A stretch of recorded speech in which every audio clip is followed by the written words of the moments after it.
Hello everyone, it's me, Jason, just Jason, and welcome to today's story time. Today's story time is brought to you by PNC Bank and the City of Seattle's Office of Arts and Culture. This month we celebrate Dr. Martin Luther King Jr. Day. Did you know that he was born January 15th, 1929? That was 94 years ago. Today's story is called Martin's Big Words, and it's being read to you by Astro Hankerson. Take it away, Astro. Everywhere in Martin's hometown, he saw the signs, white only. His mother said these signs were in all southern cities and towns in the United States. Every time Martin read these words, he felt bad, until he remembered what his mother told him. You are as good as anyone. In church, Martin sang hymns. He read from the Bible. He listened to his father preach. These words made him feel good. When I grow up, I'm going to get big words too. Martin grew up. He became a minister like his father, and he used the big words he had heard as a child from his parents and from the Bible. Everyone can be great. He studied the teachings of Mahatma Gandhi. He learned how the Indian nation won freedom without ever firing a gun. Martin said love when others said hate. Hate cannot drive out hate. Only love can do that. He said together when others said separate. He said peace when others said war. Sooner or later, all the people of the world will have to discover a way to live together. In 1955, on a cold December day in Montgomery, Alabama, Rosa Parks was coming home from work. A white man told her to get up from her seat on the bus so he could sit. She said no and was arrested. Montgomery's black citizens learned of her arrest. It made them angry. They decided not to ride the buses until they could sit anywhere they wanted. For 381 days, they walked.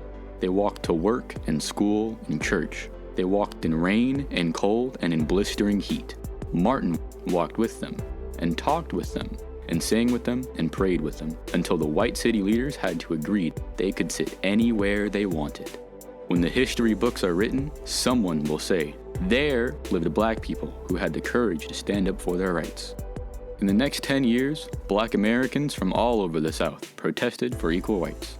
Martin walked with them and talked with them and sang with them and prayed with them. White ministers told them to stop. Mayors and governors and police chiefs and judges ordered them to stop, but they kept on marching. Wait.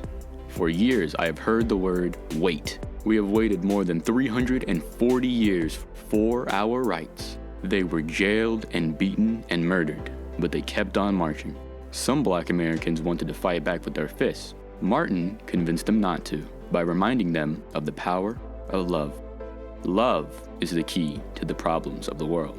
Many white Southerners hated and feared Martin's words. A few threatened to kill him and his family. His house was bombed, his brother's house was bombed, but he refused to stop. Remember, if I am stopped, this movement will not be stopped, because God is with this movement. The marches continued. More and more Americans listened to Martin's words. He shared his dream and filled them with hope.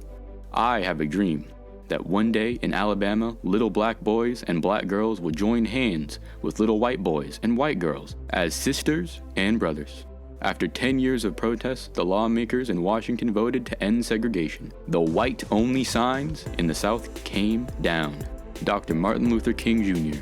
cared about all Americans. He cared about people all over the world, and people all over the world admired him. In 1964, he won the Nobel Peace Prize. He won it because he taught others to fight with words, not fists. Martin went wherever people needed help. In April 1968, he went to Memphis, Tennessee. He went to help garbage collectors who were on strike. He walked with them and talked with them and sang with them and prayed with them. On his second day there, he was shot. He died. His big words are alive for us today. Did you know that Martin Luther King is considered one of the most famous civil rights leaders in American history? He was the youngest person to win the prestigious Nobel Peace Prize in 1964. Martin grew up in the South during a period of time when America had segregation laws. He helped to change those laws. Segregation is a pretty big word. Do you know what it means? When you have time, look it up on Google or ask your parents about it. What other big words do you know? Well, that's it for today. I'm just Jason. See ya!